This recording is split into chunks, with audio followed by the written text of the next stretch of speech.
Hey guys, welcome back to the channel. Today I have a few routine maintenance items to do on my Range Rover, so I figured I'd take you along and let's see how hard it is to maintain this thing together.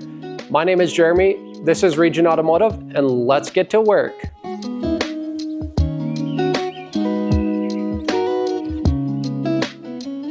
Okay, so before we jump into the work, I'll just kind of explain a little bit on what's going on with what I'm doing to this thing. So yeah, this is a 2016 Range Rover Sport TD6. So it has a 3-liter, I believe it's twin turbo diesel engine.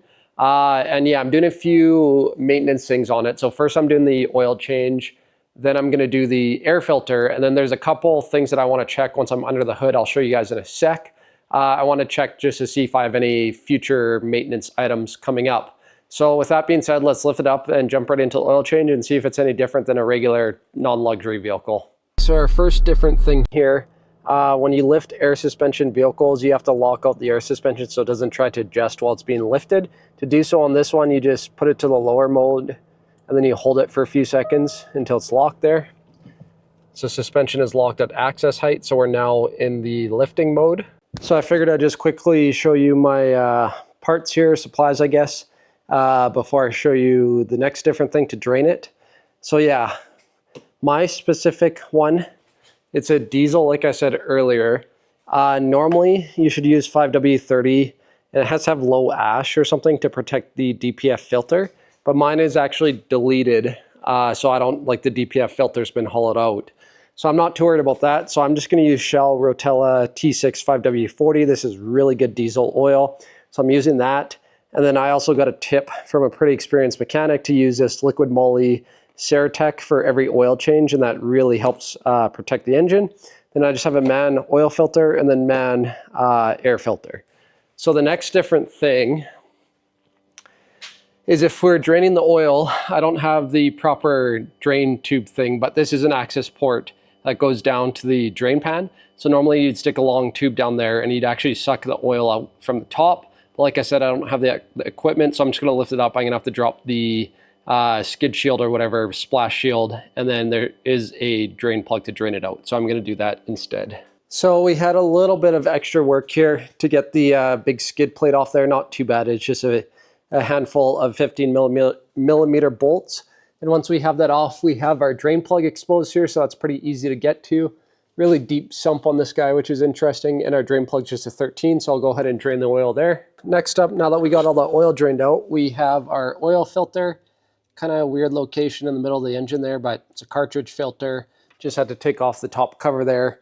Cartridge filter, not too hard to get at, so that's nice. It could be a lot worse, so yeah, we're just gonna spin that off, put our new filter in. So we got our cartridge filter changed. Really wasn't too bad actually. I just kind of slowly lifted it out. I didn't have a lot of leakage. I was worried about getting stuff all over, but got that changed out. That wasn't too bad.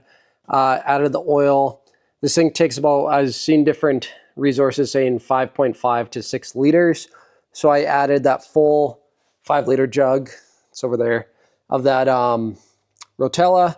And then the Ceratec, that was about 300 mils. And then I just topped it off with some 540 diesel oil I had. So we're around that 5.5, 6 liters of oil.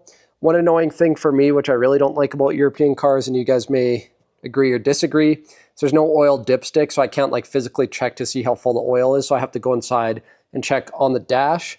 And then a couple observations while I'm kind of under here working on this thing. It actually doesn't look too bad to work on, especially this one, because it's the V6 diesel, so there's actually a lot of room in the front of the engine and on the sides. The only thing that concerned me is it seems relatively complicated. There's lots of wires and sensors and all that stuff. And then part pricing would worry me, especially I was watching a video on these things and it actually has the intake, which is built into the valve cover gasket. So this whole plastic piece, or sorry, valve cover. So this whole plastic piece is valve cover on one side and then intake ports on this side. So that's kind of interesting. I'd imagine that's quite expensive if you have to replace that. So like I said, there's no dipstick. And if you want to change the oil, you have to go in the menu here, down to vehicle information. The vehicle has to be off and it has to be cold, so I had to wait a little bit here. Oil level, it's full, it's okay. So that's the procedure for checking the oil. I don't love it. I prefer manual dipstick. I'm sure a lot of people do, but whatever, at least it works. And it tells me it's good, and I put about 6 liters in it, so I know it's good. Okay, so we got the oil change all done here. Next on our list is we're going to do the air filter. This actually doesn't look too bad. It has the Phillips screws. Some of them have the clips. Obviously, I prefer the clips because it's easier. Like, you don't need a tool to take it apart. But at least, again, the location is in a really easy spot to service. And then next, I'm going to take apart some things on the top of the engine there just to show you the preventative things that I want to check. So this is one of the first preventative maintenance things I wanted to check. The reason why I'm checking it, one, obviously it's good to check with vehicles with a EGR, diesels especially. And when I was driving, I noticed I had like a slight like burp or like hesitation on the throttle. Like, I thought it's just when it's cold, but it's warm as well. If I fully pin the throttle, it accelerates no problem. But if I just give it like just a littlest bit, like I just roll into it, I'm just feathering the throttle, it kind of sputters or hesitates. So I put some fuel additive in the tank. I'm going to try to clean out the injectors, but I think this confirms my thought. So yeah, with the, you can actually see the start of the intake there, how there's not a whole bunch of stuff built up. And then I believe that tube right there is the EGR. And that's where you can see all that carbon down the intake track there. So I imagine the intake valves and all of those ports that I was just saying in the valve cover intake assembly there, and the valves are all just covered in carbon. So I'm definitely adding that on my list of things to do for this.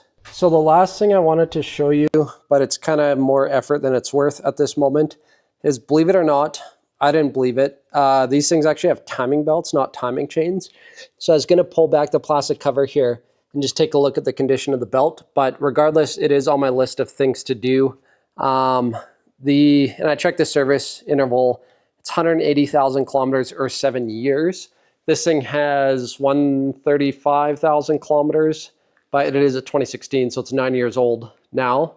So when I say that out loud, that's actually not that bad. So I don't know, I'm not in a huge rush to do the timing belt. I just want to take the cover and take a look. But like I said, with the service interval, I think it's okay, but it is on my list of things to do eventually. So yeah, you can stay tuned.